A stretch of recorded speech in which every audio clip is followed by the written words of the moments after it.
think we could see the best Detroit Lions team of all time, which, I mean, the bar is not incredibly high, but I mean, look at some of the Stafford years and everything. Look at the team last year. I don't want to put words in your mouth, but I mean, as a Lions fan, I don't think Lions fans have ever been this excited going into a season in our lifetimes. No, man, it's a whole nother world. I've never seen anything like it. You know, you open up a Bleacher Report or ESPN articles or watch ESPN and they're talking about the Lions being in the Super Bowl, and it's just weird. You know, I've never seen it. And when you knock us down on the way up, we're going to bite a kneecap off, and then it's going to take 2 more shots to knock us down. And on the way up, we're going to take your other kneecap. Before long, we're going to be the last one standing. Welcome back to the latest and greatest episode of the Shaving Points podcast. My name is Jayden May. You can find me on Twitter at jmay56. Joined, as always, by my co-host, Quentin Crisco, and a very, very special guest tonight to talk Lions with us. We have Mike Payton of A to Z Sports in the NFL, and I apologize for a screaming toddler. How are you doing tonight, Mike? Glad to have you on the show. I'm doing a lot better than that toddler is doing right now, I'll tell you. I'm glad to be here, guys. Thanks for having me. Yeah, so why don't we just jump in on the Detroit Lions, the NFC North champions here. Don't sleep on them. We've been saying it for years. Don't sleep on the Lions. Last year we had to retire it because everyone stopped sleeping on them, and it was kind of we were right. That's what happened. We were like the first people to listen to some indie band that goes up to number 1 3 years later. Pretty much. You guys, but Mike, when you look at this roster, where do you think the strength of this team lies? It's offensive line. They have the best offensive line in the league. I don't think it's too crazy to say that at this point. I don't even think it's close. Not the only one saying. Pro Football Focus had him at number 1. Brandon Thorne, who is like an offensive line expert, had them in the only elite tier in the league. They actually got better this year than they were last year. They had Jonah Jackson, who was with the team for a few years, had a Pro Bowl season in 2021, but dealt with some injuries at the end of 2022 and then multiple times this season, including in the playoffs. So they replaced him with Kevin Zeitler, who was a Pro Bowler for the Ravens last year, and that just makes them that much better. I mean, they're very hard to get past. They don't allow a lot of sacks. Penei Sewell, for example, only allowed 1 sack this year, and that was, the first time he had allowed 1 since he had only allowed 1 last year. So he's an unbelievable talent, maybe the best right tackle in the league, and maybe someday he'll be the best left tackle in the league once Taylor Decker moves on. But yeah, it's a spectacular line, and depth is a little bit of a question at the moment. They drafted Giovanni Manu in the 4th round this year, British Columbia, Canadian player from Tonga. He is going to be kind of a red shirt type of player, so I wouldn't expect to see him play a whole lot. Does he eat kneecaps? I think everybody on this team eats kneecaps. That's kind of the requirement. Yeah, I don't even think you can get on the practice squad without eating 1 or 2. Yeah, you have to. It's part of the whole prerequisite. Deal. So Manu, as a Bears fan, right? I was sitting there during the draft watching in the 4th round. I was like, they took who? British Columbia, and got a good chuckle out of it. And a few days later, we're doing our draft recap episode. I go, wait. I got to at least see what this guy looks like if I'm going to have fun with it, right? And then I didn't have fun with it anymore after I saw what he looked like. That dude is massive. Yeah, he's a mountain of a man. And it's really crazy how that all came along. He was just this – everybody was going to look at his teammate, who I believe went to the Packers as an undrafted – or actually he was with the Bears. Theo Benedette was his teammate on the other side of the offensive line at UBC. And everybody was going to see him. And they just noticed this giant kid over here.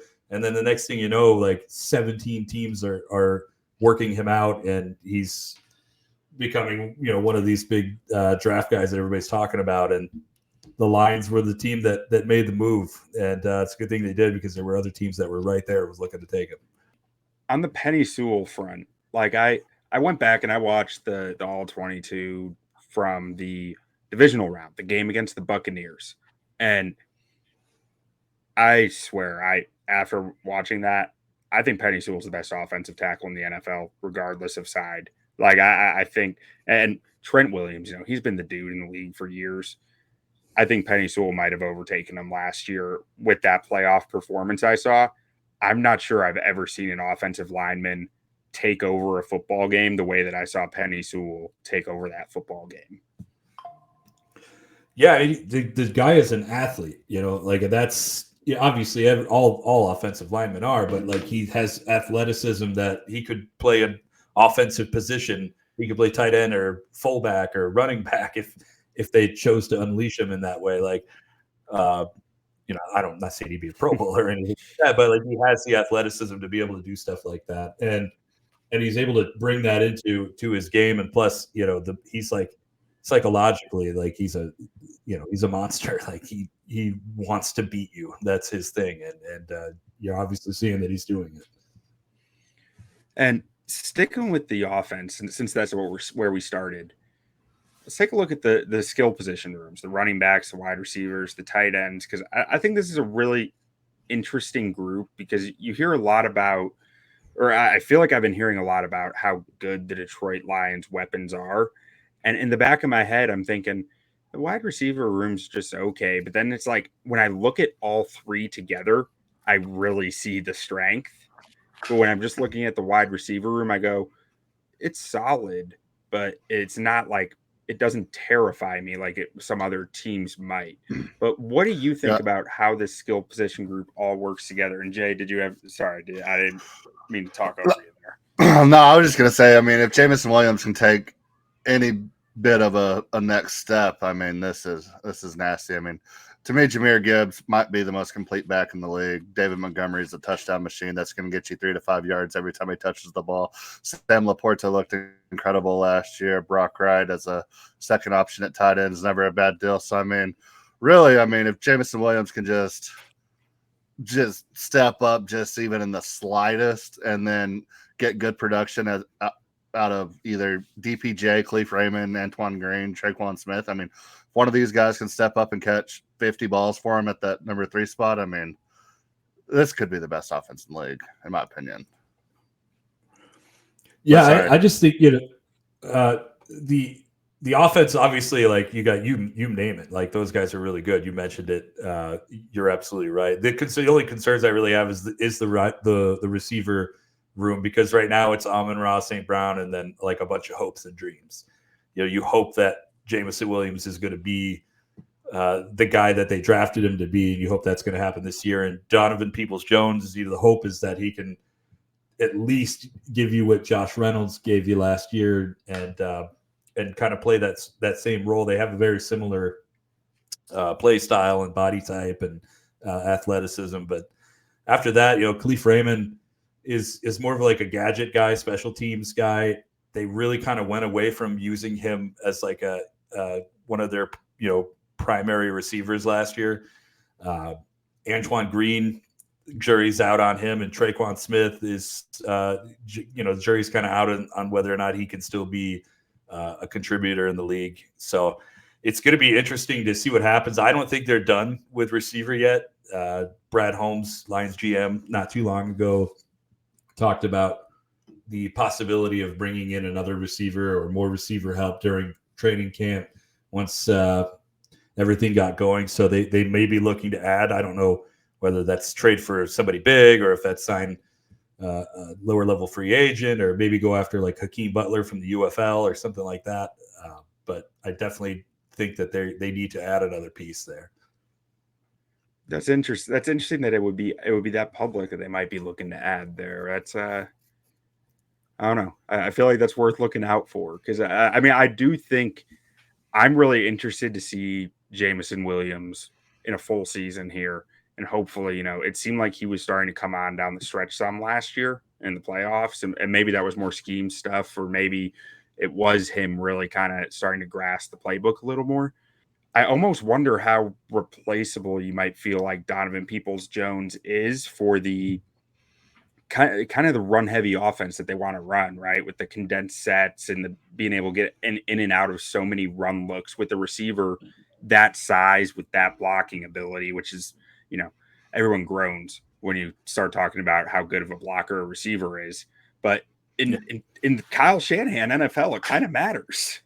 Let's assume Amon-Ra catches 110 balls, and then Sam Laporta gets his touches as well. How many catches do we need out of this wide receiver room to really be a successful offense outside of Amon-Ra? We need an extra 100 catches between the rest of them. I think you probably need a little bit more than that. Probably like 150, something like that. I did a piece last week where I projected what everybody's output would be this coming season, and I had Jameson Williams at, I believe, 75 catches himself for like 750 yards or something like that. So I think that's kind of the baseline. Like Donovan should get at least 40 catches, just because you want to replace that Josh Reynolds production, which was huge. Yeah, 18-game season too, or 17-game season, excuse me. I mean, you got to basically pencil ASB missing at least 1 or 2 games. Yeah, it happens. Yeah, I mean, I think he missed a game last year, and he missed a game or 2 the year before as well, if I'm not mistaken. And I mean, that's not specifically him. I mean, that's really any receiver in the league. I mean, you're gonna miss a game or 2 whenever you're running that many routes. Like, yeah, absolutely. Yeah, it's a dangerous position to be playing, especially with some of these lower hits that safeties and corners have been laying on some of these taller, bigger receivers. And just out of curiosity, how many running backs are going to be on this roster? Because I see at least 3 NFL running backs there, plus a 4th-round draft pick.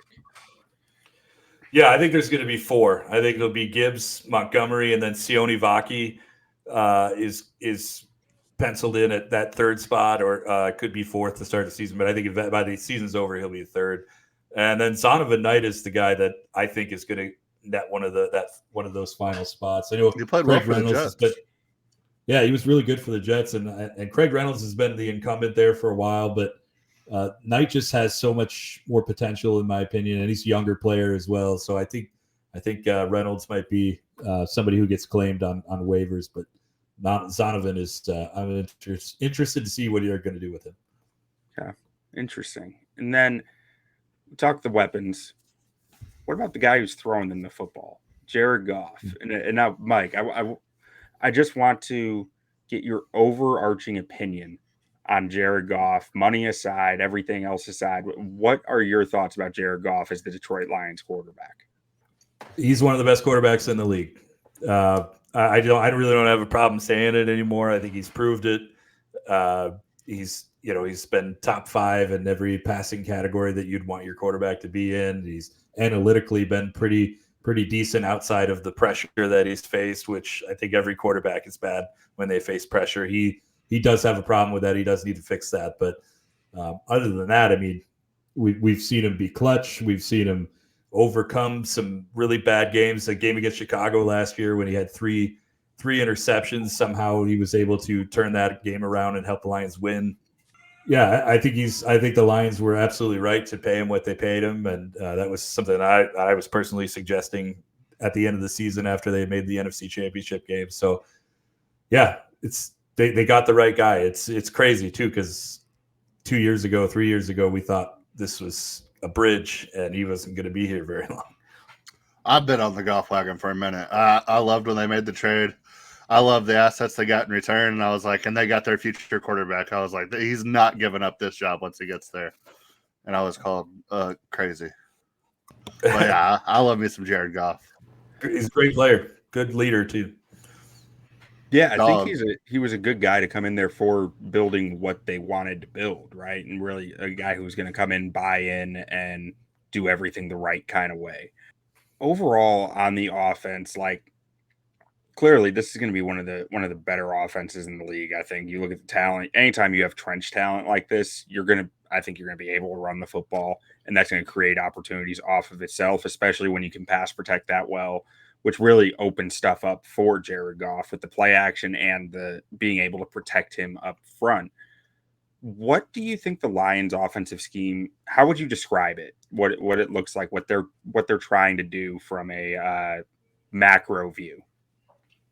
Well, they want to establish the run. I mean, that's their big thing. Establish the run to set up the pass, and I mean, you definitely saw that last year. They almost became like I think the 8th team that would have had 2 1,000-yard rushers. It doesn't happen very often. They were 55 yards short of it. So you saw the last year they'd really love to pass, run the ball, and then set up the pass, and it's just really a lot of trick type plays, a lot of fast developing things. They get the ball out fast. They don't like to do the slow developing stuff. So, yeah, run first, set up the pass. That's, I think, the macro version of it.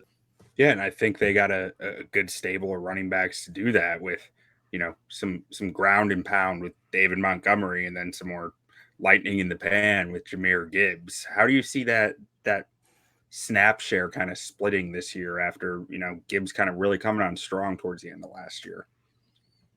Yeah, I think they put the ball in Gibbs' hands a lot more this year. They really brought him along slowly last year. I know fantasy people were really upset about it, but they eventually got over it once he started producing. But yeah, I think you'll see a lot more of him as you're starting running back and getting most of the snaps, and then it'll obviously be a fixture in the pass game as well. And then Montgomery will still obviously be a big part of this team. So I think you'll definitely see him get a lot of carries. And the interesting thing is what they're going to do with Sione Vaki and how much he's actually going to run the ball. And I think he'll be a guy that takes passes out of the backfield, a lot of screens, a lot of stuff like that. So it's going to be interesting to see what they do. Yeah, and so with Vaki, it was I didn't watch a lot of his tape at running back because I was looking at him as a safety. Everyone else I was seeing out there was looking at him as a safety. And the Lions saw him as a running back. And I think a lot of the consensus kind of coming out of the draft was, yeah, that was probably the right answer. But everyone was looking at him as a safety. What do you know about his ability as a running back that makes him kind of stand out a little bit there? Well, he's really fast, very fluid, really good acceleration. Like he could bust through the holes, and when he gets in space, he can be dangerous. And he definitely is somebody who can get open a lot too. They saw that a lot at Utah. But I think the big thing that they really saw out of him was special teams and what he can do there. They Brad Holmes called him the best special teams player in the draft. And so I think that they're really going to be leaning more on his special teams ability early on, and then obviously running back. But they didn't rule out safety. It's not like you'll never do that. But they're certainly looking at him more as an offensive player. Okay, interesting. And I do have to say, as a Bears fan, David Montgomery needs to be your primary running back against the Packers because that man saves a different gear for playing Green Bay. Yeah. Yeah, we saw that last year. Yeah, it's wild. That's why he started the North. He just suddenly becomes untackleable.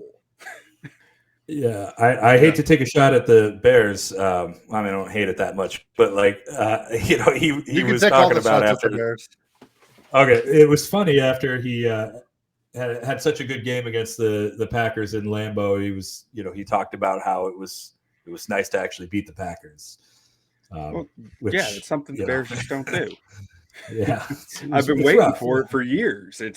I've seen it 2-3 times in the last 15 years. It's hard times. Don't worry, we didn't beat the Packers either. I mean, the Lions had not won in Lambeau for 30 years, and they finally did it in 2016, and now it's they do it every now and again. But yeah, I know your pain. Yeah, and then I just gotta say before we move on to defense, Jahmyr Gibbs is such a freaking dog as a pass blocker, and no one would have mentioned that because why would you talk about his pass blocking ability when he has all these other things? But this man is out here putting defenders on their backs in pass pro, and I can't get enough of it. I love Jahmyr Gibbs. You mentioned the 49ers and Kyle Shanahan thinking that blocking is important. Well, the Lions have that same type of mentality here. They call it no block, no rock. So if you don't block, you're not getting the ball. So everybody's throwing down blocks, and you'll see it from JMO and from Jameer and everybody. If you don't block, you don't get the ball. I like that. No block, no rock. Goff needs to get out there and get his hands on somebody then. No. Goff, I think I've seen Goff try to throw a block like 2 years ago, and it was horrible. It was like cringeworthy. But the want to was there, right? Yeah, the want to was there. Get the backup in there and let him run the lead. Yeah. Hendon Hooker can block all day long. That's fine.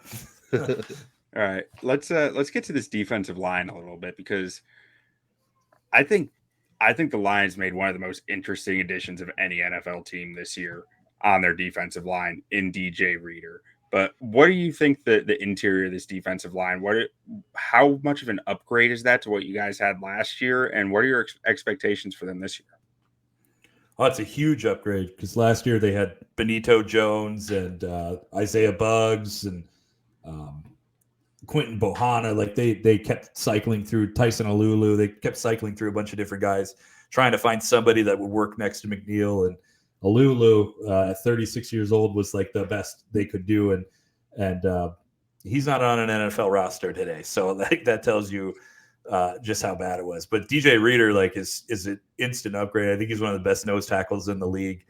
And he's so big, and he's a guy that is a space heater. So he's gonna bring along 2 defensive linemen with him every time that he's out there. And that's going to help the Lions pass rush, which struggled a lot last year. They did not get to the quarterback as much as people thought they might be able to until much later in the season, when they started changing things up and doing like safety blitzes and things of that nature. But yeah, it's a huge upgrade and huge need. And McNeill and Reader together is a really great duo. And I'm interested to see how it's going to affect the pass rush more so than stopping the run, which I think, we already know that they can do that. Yeah, well, even from the stop the run standpoint, like something that I keep thinking about when I was watching their defensive tape was, man, their linebackers come downhill hard, and sometimes they pay for it on play action. And I think a player like DJ Reader can really help that, because your linebackers don't have to be as aggressive downhill on any play fake. They can kind of read it out a little more and be a little less reactive and stick in the coverage a bit longer, even if that's a half a second. That's all it takes sometimes. Yeah, I mean, definitely. Alex Anzalone is going to love trying to run between those 2 guys. Like you said, he's a cannonball through the offensive line, trying to come through, and it's going to help the corners as well and the safeties, because now they don't. You're going to have a little bit more time to kind of establish your coverage, whereas last year, I mean, it was easy to just quick throw out a pass real quick, and obviously the Lions did not do well in the secondary. But it's gonna be a lot different. And then Marcus Davenport's the other guy that I'm really interested in seeing, because he does have a long injury history. Even last year with the Vikings, he missed a lot of the season, but when he's healthy, he's actually a pretty good player. So I'm interested to see if, right, those tools, they're impressive. Right. It's just, let's see if he can stay healthy. Yeah, and so pretty different edge room here than this time like a year ago. A year ago, I remember there were a lot of guys who had produced in the league, but a lot of guys who had injury concerns in recent years pretty consistently. Whereas this year, I feel like it's Davenport is your injury concern there. But where do Josh Paschal and James Houston stand in this room? Like, what are you expecting from them? Well, James Houston is an interesting one. He had 8 sacks in his rookie year, but he wasn't somebody that they kept on the field a lot. They're trying to figure out what position he is. So last year they put him in at Sam linebacker in camp, and he was number 2 on the depth chart. And then he started they were gonna start starting him, and then he got injured in week 2. So I think that obviously we know he has a bend to him. Like, he can bend very well and is a decent pass rusher. But the Lions, I think, really would like to see what else he can do and what else he can bring to the game. They really like to get him to a point where they don't have to take him off the field, and he could be in for more than just your NASCAR package.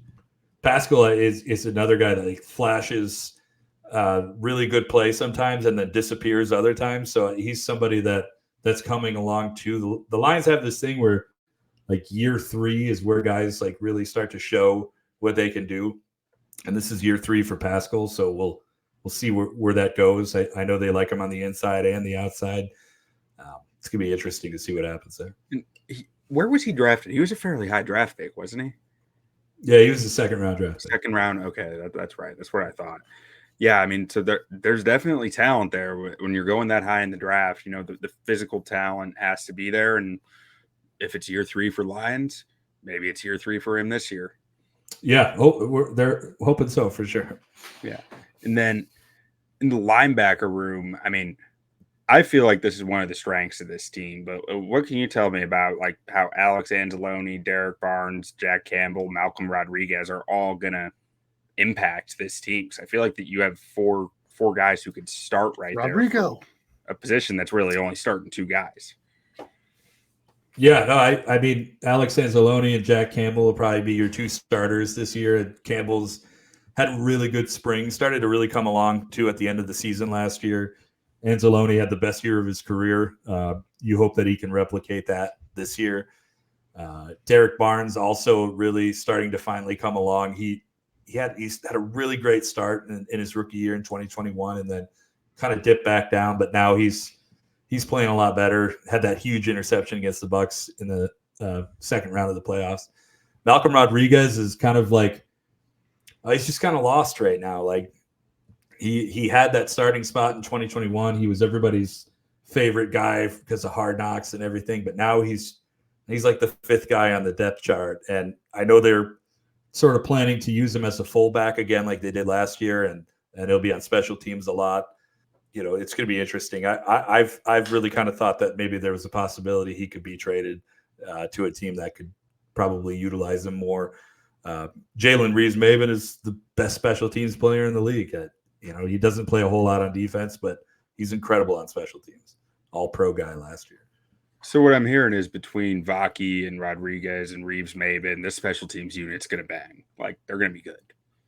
Yeah, no, they should be very good. And then they also got CJ Moore back this year after his gambling suspension. He's a safety, but he's been a really big special teams guy for them before that. So he's back now, and they really loaded up their special teams unit. So should we load up on his props? You could do it, but I didn't tell you to do it. So if you lose money, it's not on me. I'm really good at losing money. And then looking at the defensive back room, I think this is probably the big. You mentioned it earlier. This is probably the bigger question on the team, the cornerback room. A lot of change here with Carlton Davis being traded for, Meek Robertson being signed, and then the two draft picks in Terry Nardle and Ennis Rakestraw. How is this all going to kind of play out within the defensive backfield here, as far as who's starting, who's on the bench, who's maybe the nickel in a dime package? How do you see this all happening? Well, Carlton Davis will be the cornerback 1 for sure, and then Terrian will take that number 2 spot. The Lions have been trying to love Terrion Arnold. He's my favorite corner in the draft. Oh, he's unbelievable. Really, such a character too.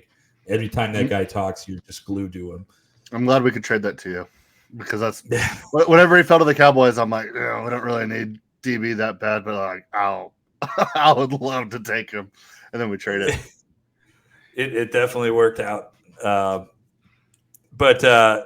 Yeah, I think they've been trying to work Ennis Rakestraw into the slot corner spot, which would put Brian Branch back at safety, where he's, that's where he's the best at, or he's his best at, I should say. And then Amik Robertson will also he'll be like a utility guy who plays inside outside. That's what he was doing for the Raiders. He's a lot better outside, but I'm sure the Lions will definitely try to use him inside as well. And then as far as these depth guys, that's kind of like a battle that's completely up in the air. Emmanuel Mosley 2 torn ACLs in a row. We'll see if he even plays this year. Khalil Dorsey is somebody who had a really good spring, was good on special teams as a return man last year. I think they might try and do that again. And then Stephen Gilmore's little brother, it's really weird. Like, he had a great preseason, then they stashed him on the 53-man roster all season long, but never actually played him. So I think they like him, and they didn't want to risk him getting claimed by anybody. So we'll see what happens this year. Wait, so you're telling me Stephon Gilmore's parents named their 2 sons Stephon and Steven? Yes, it's very confusing. Well, there was everybody called Stephon Steven growing up, and they're like, "Oh, screw it, we'll just name the next one Steven. Clear things up for everybody." I've been looking at this graphic over the last few days. And every time I come to this slide, I'm like, Stephon Gilmore's there? Oh no, it's Stephen Gilmore. They got to be like 5 or 6 years apart. Yeah. They're pretty far apart for sure. So it's like, he's like 23, and I think Stephon's like 35. So yeah. I was about to say Stephon Gilmore's been doing it for a long time. Mm-hmm.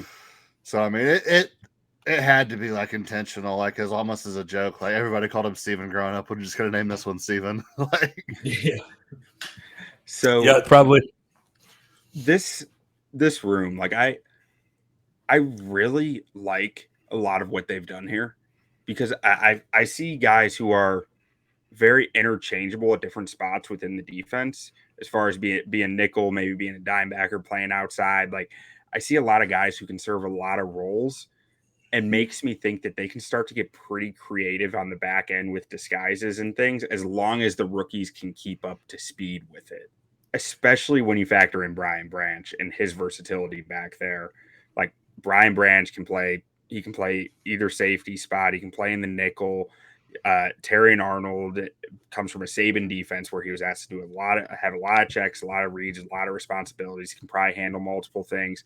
Ennis Rakestraw, I believe, may have played the star position at Mizzou, which is, has a lot of different responsibilities within it. I'm not 100% sure on that, though. And like you said, Amik Robertson has experience inside, outside, and I'm not sure. I believe Carlton Davis might have some inside, outside experience as well, and comes from Todd Bowles' defense, where you're asked to do all sorts of different disguises and looks. What do you think they're going to be looking at doing on the back end of this defense?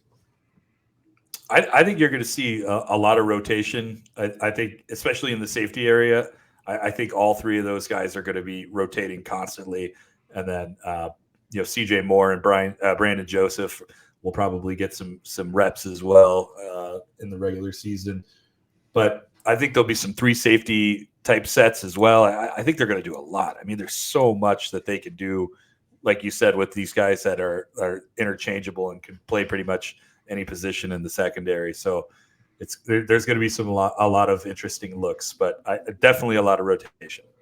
All right, so let's take a look at on your sheet. I just love that you had on the running backs the Vaku. You're like, oh, he might be a safety. Vaki, he might be a safety. Then on the safety, he's like, well, he might be a running back. Yeah, I love he had it both times. You got to be consistent. Just a quick thought. I just saw that. I just laughed. I was like, when I made this graphic, I wasn't sure where they were going to play him, so I was just like, okay, well, it's one or the other. Yeah, I just thought that was funny. All right, so overall on the defense, like, what are your expectations for this unit this year? Well, last year they were, a lot better than I think people gave them credit for. They were 13th in DVOA. They allowed the 12th fewest yards, and I think if they could get that secondary to start playing a lot better football, I think you're looking at a potential top 10 defense here with their ability to stop the run. Was, I think, the second best team last year in stopping the run. So it really is just going to depend. And did they fix the secondary? And if they did, then yes, this is going to be Aidan Hutchinson, Defensive Player of the Year. I mean, that's such a big, that's such a big thing. Like, it's possible. He led the league in pressures last year. Led the league in pressures, and if you get a little bit better corner help, like quarterback holds the ball for like 0.3 more seconds, like he's getting home. Right, and then with, like I said, with Reeder and McNeill eating some space, nasty. It's possible. It's possible, but with TJ Watt and Nick Bosa and all these guys around, you got to get over those guys. Trash. Do you think Alim McNeill gets overlooked or overshadowed by Aidan Hutchinson some? Not to take away from Hutchinson, but I think McNeill, I'm not sure he gets the shine he deserves, but what do you think? No, I think that. I do agree with you. ESPN put out their top 10 defensive tackles today, as told by the NFL execs, and he wasn't even on that list. And they listed 22 players in total with honorable mentions and players mentions. And so, yeah, I think he's definitely somebody that gets overlooked. He had a pretty solid season last year. He's like the 8th highest graded defensive tackle in the league from Pro Football Focus. Weren't the splits between him healthy and then the games he missed just outrageous against the run? Yeah, pretty much. Things definitely changed when he wasn't there, for sure. Well, he's a guy who really changed his body type in recent years, didn't he? Because correct me if I'm wrong, I thought he came in the league as a pretty hefty nose tackle and slimmed down into more of a to get more pass rush juice out of his frame, and has really kind of been able to keep up some of that power though from being the nose tackle. Yeah, I think he lost I think it was 30 pounds or something like that. But he made a lot of that back up in muscle and stuff, and it really showed last year. He had 5 sacks, which he looked really good in the pass rush game. So we'll see what he's able to do that with some help, with more help. All right, so what are your expectations for this team overall? Where do you think they should be on win total, on playoff seeding, on final end of season results? I predicted them to have a 13-5 record when the schedule dropped. They get a lot of help from not having to play any outdoor games. They have one outdoor game that could be in the winter elements, and that's against the Bears. I think a little later in the season. Other than that, everything is indoor or in sunny California, that is where they play their best, is indoor football or in good weather. So this is an opportunity to take advantage of that. And I think they have one of the best rosters in the league, and I think they got even better over the summer. So 13-4 is what I went with, and I think they're Super Bowl bound. What do we have on that, Q? I've got them going 12-5, and you've got them going 12-5. All on the same page. Yeah. Yeah, I love this team. I love Jared Goff. Like I said, I think Jahmyr Gibbs is the most complete running back in the NFL. David Montgomery is an absolute monster. This offensive line is just so incredible, and they work so well together. I think if this defense can just hold it together, play good, solid defense, get after the quarterback, maybe get a couple of turnovers, I think we could see the best Detroit Lions team of all time, which – the bar's not incredibly high, but look at some of the Stafford years and everything. Look at the team last year. They've had some high moments, but I don't think I don't want to put words in your mouth, but as a Lions fan, I don't think Lions fans have ever been this excited going into a season in our lifetimes. No, man, it's a whole nother world. I've never seen anything like it. You open up Bleacher Report or ESPN articles or watch ESPN and they're talking about the Lions being in the Super Bowl, and it's just weird. I've never seen it in my life. The Stafford Lions never came close to this type of hype. Correct me if I'm wrong. Not being in the fandom and really hearing what everybody has to say, but was there ever a year during the Stafford years where you more or less expected it at worst at another NFC Championship appearance? 2014 was probably the one other season where they had going Stafford, Calvin Johnson, going in everybody expected them to be really good. 2015, actually, everybody expected them to be incredibly good, and then they only won 4 games. So thinking back, a team that has arguably the best wide receiver in the NFL, more than capable quarterback, if not a Pro Bowl level quarterback, Hall of Famer, and the best defensive tackle in the NFL. Like that mix right there is just that has to put you up there in expectations. Thinking about Ndamukong Suh, Calvin Johnson, talking about Matt 15 Stafford. Lions. Yeah, the problem is they just had so much money tied up in those three guys that they were unable to really find any other talent. They weren't drafting all that well, and That's right. Didn't have a run game, and were all three were before the rookie pay scale, right? Yeah, all three were before the rookie pay scale, and they were all three on their second contracts, I believe, or at minimum second contract. Sue might have still been on rookie deal. I'm not sure. But, I mean, Calvin was what, 08 draft class? 07. 07.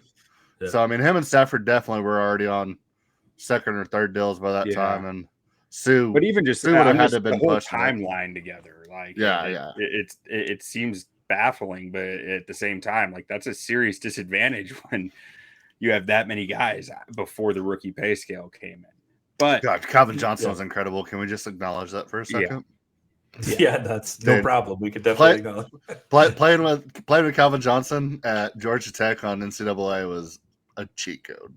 Mike, what's the bar here? What is the best Lions team of all time? The 2023 Detroit Lions. Yeah, NFC Championship appearance. Probably should have gone to the Super Bowl. Yeah, it's like I was born in 1985. I saw the only other team that won a playoff game in 1991. They were a great team, but I mean, this team is unbelievable. They won the NFC North. They made it to the NFC Championship game. They won their most games in franchise history, tied with the 91 Lions. But, like, I've just never seen anything like this where it clicks on every angle. They did everything it took to make the Super Bowl, and just I still can't believe they lost that game. Yeah, man, it a lot of bad things bounced the wrong way. So it happens. Where is Dan Campbell in the all-time head coach ranks among Detroit Lions coaches? Number one. Yeah, it's hard not to put him number one. Yeah, it's. I mean, Wade Fonts is probably the other guy. You know, he's the guy who got him to the NFC Championship game the last time, but Campbell has just been incredible. Especially the way he's built the team. It's not like he inherited just like an insane amount of talent. Like when they were changing coaches back in the Stafford days, like, I mean, you're taking over a team with Hall of Fame quarterback, one of the greatest receivers of all time. I mean, he kind of came in, built it, or between him and the GM, but kind of built it his own way. I mean, Campbell's incredible. It's been a complete change. Like, you mentioned, you said it, like he didn't inherit basically anything at all. Stafford left and everyone followed him. So it was bare bones when he got here. And he was kind of a punching bag when he came in, like the shit that he was saying. People were like, oh, okay, well, this Jared Goff thing is going to blow up. Dan Campbell, I mean, he's saying all this ridiculous shit. Like, he'll be gone. And it's same old Detroit Lions, like, bring in a filler at QB, bring in a coach that thinks he can turn the thing around, and then you're starting over again. And, I mean, he took everything out of that opportunity, built the team his way. And, I mean, as much as they're an indoor team, like, they're also a hit-you-in-the-mouth team. Right. No, there's absolutely something to be said for that. I'm trying to think where I heard this the other day, but it was just like, you hear all the time in the NFL that a team takes on the personality of its head coach. And there is not a team in the NFL right now who hits you harder and more often than the Detroit Lions. Like, these guys, and it's not easy to play like at the same time play a finesse style football. Like, I mean, they do both. Like, week 1, every team in the NFL is hitting you hard and constantly. Week 12, when stuff's starting to fall apart on your body and you're still out there smashing guys in the mouth, that's a testament to the coach. That's a testament to the culture. And that's something the Detroit Lions seem to have in spades right now. And it's something that you can sustain. Like, you can get more out of less when injuries happen and stuff along those lines when that's the way that you play and that's the expectation in your organization, I think. Yeah, I mean, it's something the Lions had never really had before, an identity and a culture, and he's brought it on. And you're right, they all live through him and do everything the way that they set up, and that's why they only draft players that fit their culture, and they're willing to pass on good players that don't. So yeah, One draft the pick. Penei Sewell was. I mean, he's one of my favorite players coming out in a long time. I mean, it just seems like every time I have a favorite player in the draft, it's always the Lions. Like, I loved Jahmyr Gibbs last year. I mean, everybody loved Penei Sewell, but I was like, it just seems like they just draft culture. yeah, And yeah, absolutely. That's what they're going for. One draft pick from this last draft who we didn't touch on when we were looking at the positions is Mekhi Wingo, and way down like the 5th or 6th round. I'm hoping he gets onto the field because I loved his tape at LSU. I thought there was a lot to see within his player profile and a lot to still grow as long as the health concerns checked out with where he fell. Clearly some teams had some more health concerns, but I mean, I think the guy's potential is sky high.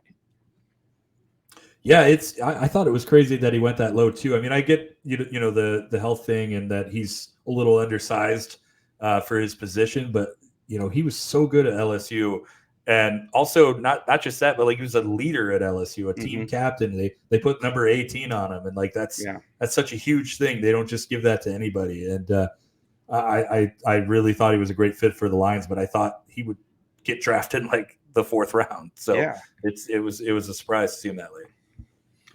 All right. Well, you got anything else, Q? Nope, I'm good. Okay. So before we let you go, if it's not the Lions and the NFC North, whose division is it? And who? I wouldn't say scared, because I don't think the Lions should be scared of anybody. But what worries you the most about the other teams in this division before we get into the rest of our division talk? Yeah, I mean, the Packers, man, like, of course they just get another great quarterback, and they didn't even have to try all that hard.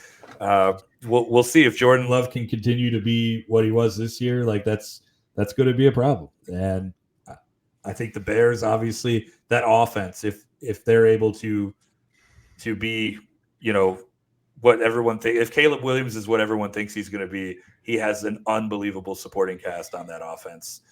And then the Vikings, I think, they're a rebuilding team. We'll see what they can be later. Yeah.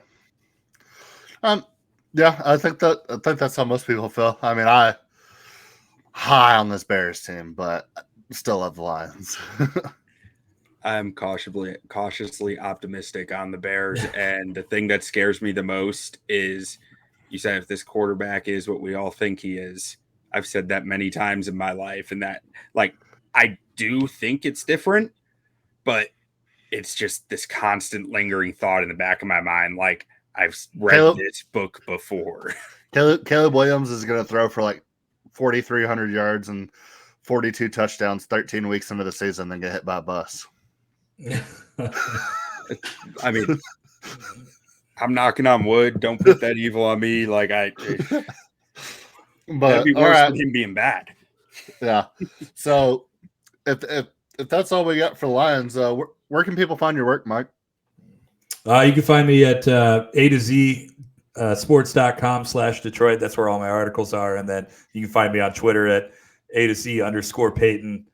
And come talk Lions, come talk NFC North. I'm always willing to do it. And then you do some obscure basketball podcast, you were saying?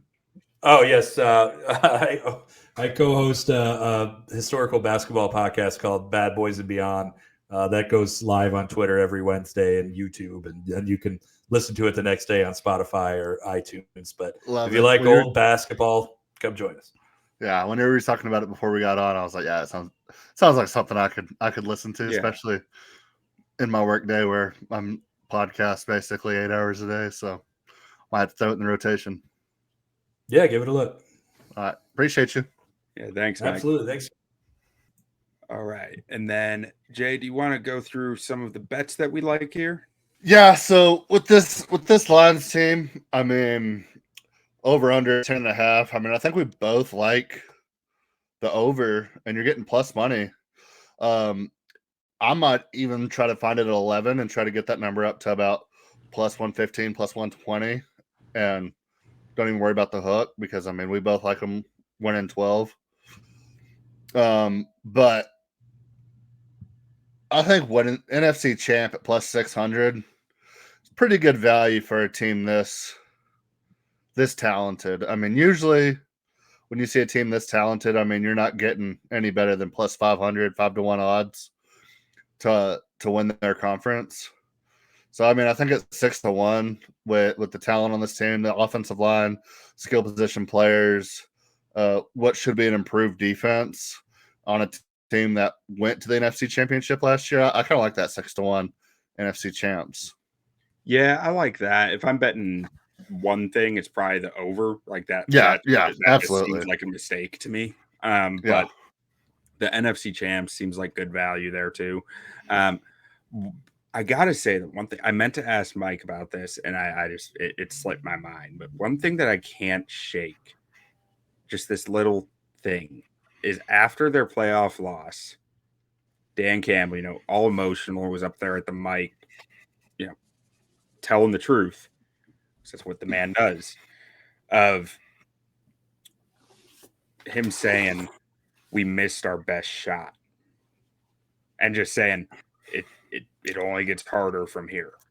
Yeah, I think that was more in reference now, and it's only going to get harder. And like I don't think that means that they're going to get worse, but like, I just we're not sneaking up on anybody. But that moment when he said that, like, I think when he said we missed our best shot, it was more in reference to they played about as perfect as you could play for 2.5 quarters.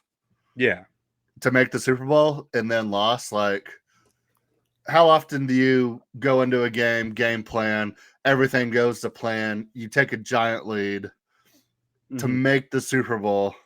I think that's what I thought it was more in reference to rather than the season in totality. But I mean, I could be wrong. I thought it was both. I thought it was like, we had it, but also like this shit's only going to get harder next year. Like, and him kind of trying to prepare his players for that, which I think this roster is probably hardened enough that they can take that and work with it. But it just, I don't know. There's just something about that statement that I just can't quite shake. And like, I don't think it means they're going to get worse or anything, but it's just different. You don't see that. You don't see a coach saying that very often. And I love it, but like it's, you feel it a little more. Absolutely. Yeah. And then so we'll pull up our schedule predictions here just for a brief moment. The big one that we're split on is Cowboys-Lions in week 6. I've got the Lions winning that. Jay's got the Cowboys. For me, I think this is a huge game for the Lions because of the way last year's closed out, and I think the Lions are going to win this game hell or high water. Jay's got the Cowboys. I mean, it is in Dallas, and the Cowboys are still a good team. So it's I think it's going to be a very close game, but I think the Lions are going to find a way to just win that one. And then you got the Lions in week 9. I've got the Packers. That's the other one we're split on. And then week 14, you've got the Packers and I've got the Lions. That kind of evens out. And then in week 17, Jay's got the 49ers. I've got the Lions. But otherwise, we're seeing pretty much eye to eye. Week 18, I've got the Vikings. Jay's got the Lions. But that's more about where they're sitting in the schedule more than anything. I just think they're going to be sitting starters. But otherwise, we're pretty similar here. I do have Matt Stafford going into Detroit week 1 and winning. And Jay's got the Lions winning that game. I think that after losing in the playoffs in Detroit last year, Stafford's going to come out and McVay with a full offseason to game planning. I think they're going to find a way to win that game. But ultimately, on the season, both Jay and I have the Lions sitting at 12-5. You play to win the game. Hello? You play to win the game. You don't play to just play it.